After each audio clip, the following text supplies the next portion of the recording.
time to talk about some psychology here when I'm podcasting. Interesting study from psychologytoday.com. Lockdowns might have changed the way we use dating apps. How depression and social anxiety can change dating patterns. Some key points that are brought up on this is that rising rates of depression and social anxiety have accompanied a rise in dating app use, particularly for women. Women are driven to employ technology for the purposes of communication to a greater extent than men, because we like to go meet people in person. But women, if they can find a way to go ahead and put a little bit of a barrier, so of course, it's even just like when you're meeting a woman for the first time and you don't want to have the sexual tension. A woman wants to go ahead and have as much of a barrier as possible, so that if it is broken down, she has barriers to protect herself because she feels like she needs to protect herself. I understand that. She wants security. She wants safety. She wants a security blanket, basically, with the guy that she's with, and she doesn't want to be hurt. She wants to be not be vulnerable.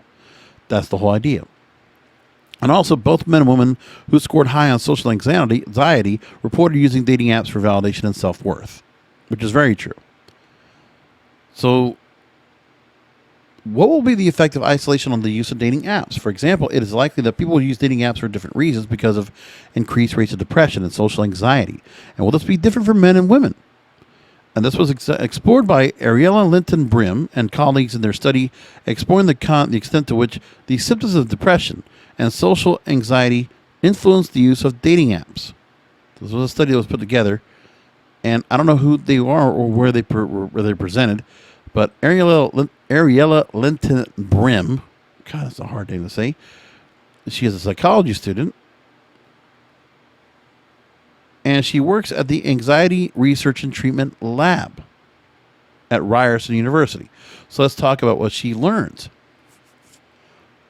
The Depression Anxiety Stress Scale is used to assess depression symptoms along with anxiety, stress. The scale measures the extent to which respondents experience feelings such as being unnecessarily scared, having nothing to look forward to, or feeling agitated.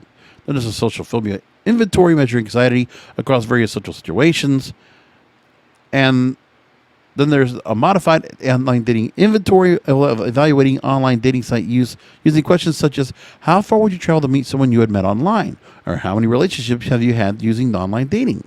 Then there's a Tinder motivation scale measuring the extent to which people use Tinder for A, love, B, casual sex, C, ease of communication, D, validation and self-worth, E, thrill of excitement, and 4, trendiness.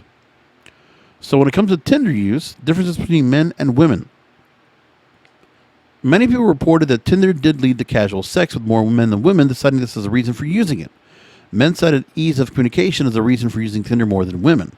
However, no gender differences were found for reporting using Tinder for validation or self-worth.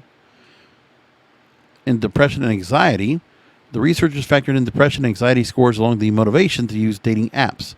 They found that as depression and anxiety increased, various reasons for using dating apps such as Tinder also increased, with some notable gender differences.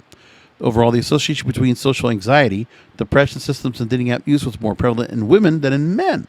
For women, there was a relationship between social anxiety and the motivation to use dating apps for love, casual sex, easy communication, and the thrill of excitement. In other words, socially anxious women reported using dating apps for these reasons. The same relationships were not found for men.